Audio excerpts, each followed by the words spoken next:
এই যে cameraman, for your kind information, যা ছবি তুলে তাদেরকে ক্যামেরাম্যান বলে না, photographer. And I am not a photographer. আমার ফ্রেন্ডের বিয়েতে আসছিলাম কিছু স্পেশাল মোমেন্ট ধারণ করার জন্য। এটা আমার কেন যদি মনে হচ্ছে আপনার ক্যামেরাতে আমার কিছু ছবি আছে। শিওর? আসলে বিয়ে বাড়িতে তো অনেক মানুষ, অনেক মানুষের ভিড়ে একটা দুটো ছবি হয়তো আপনার থাকতে আচ্ছা একটু দেখি, সমস্যা কি? কারো পারমিশন ছাড়া ছবি তোলা প্রাইভেসি ভায়োলেন্স। ওকে, ডিলিট করে দেন। এত সুন্দর করে কপালে টিপ পরলেন, কষ্ট করে চোখে আবার লেন্সও পরলেন, দেখে মনে হচ্ছে পার্লার থেকে সেজে এসেছেন। একজন ফটোগ্রাফার যদি ছবি না তুলে খারাপ দেখান। আপনি কি আমার সাথে বাই এনি চান্স ফ্লার্ট করছেন? ফ্লার্ট আমি করি না, যা বলি ডিরেক্টলি করি। চাইলে আপনি ডিলিট করতে পারেন, okay, no problem, your call. Delete আপনি করবেন, অবশ্যই করবেন, কিন্তু তার আগে আমাকে ছবিগুলো পাঠিয়ে দিবেন। হোয়াটসঅ্যাপ পাঠিয়ে দিন। হোয়াটসঅ্যাপে দিতে হবে কেন? আমি একটু ইমেল আইডি দিয়েছি, ইমেল আইডি পাঠিয়ে দিবেন। সৌরভ।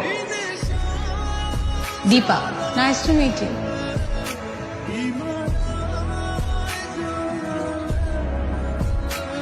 তুমি হেল্প করবে? কি হেল্প মিস্টার ক্যামেরাম্যান? ফটোগ্রাফার। যারা ফটোগ্রাফার তারা তো শুধু ছবি তুলেই যায়, নিজের ছবি তো আসলে কেউ তুলে দেয় না। তাই বললাম, পারবেন? আবার আমার আপনার ছবি তুলে দিতে হবে? বাবা, আরেকবার বাবা বললাম তো ডেফিনেটলি বিয়ে করে যাবে কোনো ছেলে, যে কোনো ছেলে, আই প্রমিস।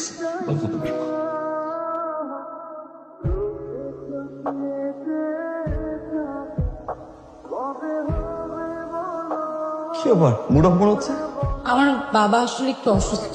কি হয়েছে আঙ্কেল?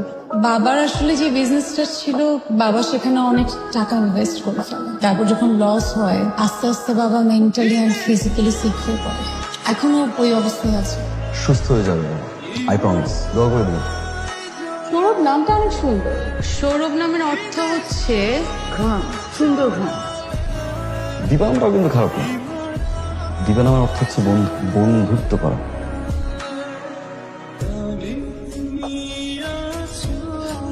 তোমার জন্য। আমার জন্য? হ্যাঁ। কি ফুল এটা? কি ফুল? এটা কৃষ্ণচূড়া। কৃষ্ণচূড়া? তো কৃষ্ণচূড়া ফুল দিয়ে আমি কি করব? কৃষ্ণচূড়া ফুল দিয়ে কি করে? আচ্ছা, কি করে? সবাই বলে ফুল নাকি গাছেই সুন্দর। আমার কি মনে হয় জানো, ফুল সুন্দর তোমার চুলে।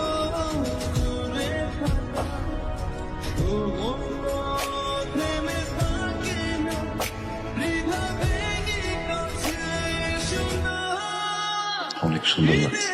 একটা মেয়ের সাজলে এত সুন্দর লাগে, জীবনে মনে হয় প্রথম দেখলাম। সাজার কারণে মেয়েরা মাঝে মধ্যে অকারণেই সাজে, তাদের মায়াবতী হতে ভালো লাগে, তাই। তুমি কি মায়া হবে? শুধু আমার মায়া।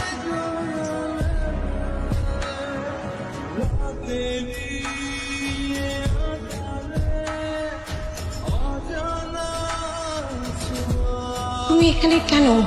তুমি ফোন দেখতেছো না, টেক্সট রিপ্লাই দিচ্ছ না, তুমি ঠিক আছে? আমি বলছি, আমি ফোনে বলছি, তুমি যাও। আমি তোমার সাথে ফোনে কথা বলছি, যাও। শোনো, আসছে যেহেতু বলো। আমি বলেছিলাম না, বাবা অনেক অসুস্থ। বাবা না হঠাৎ করে অসুস্থ হয়ে পড়ে, বাবাকে হসপিটালেও অ্যাডমিট করতে হয়। আমি আসলে 2 দিন হসপিটালেই ছিলাম। আচ্ছা, তোমার সাথে এখানে কেউ যদি দেখে তাহলে আমার অনেক ঝামেলা হয়ে যাবে। তুমি প্লিজ যাও, আমি তোমার সাথে ফোনে কথা বলবো। তুমি যাও প্লিজ। কালকে বিকেল আসো প্লিজ। আমি চেষ্টা করবো।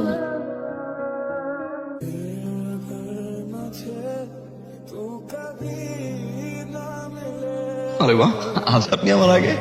কোন ছেলে যখন কোনো মেয়ের জন্য অনেকক্ষণ ধরে অপেক্ষা করে, তার মানে ছেলেটা মেয়েটাকে ভালোবাসে। আর যখন কোনো মেয়ে কোনো ছেলের জন্য অপেক্ষা করে, তার মানে তো মেয়েটা ঠিকই ভালোবাসে।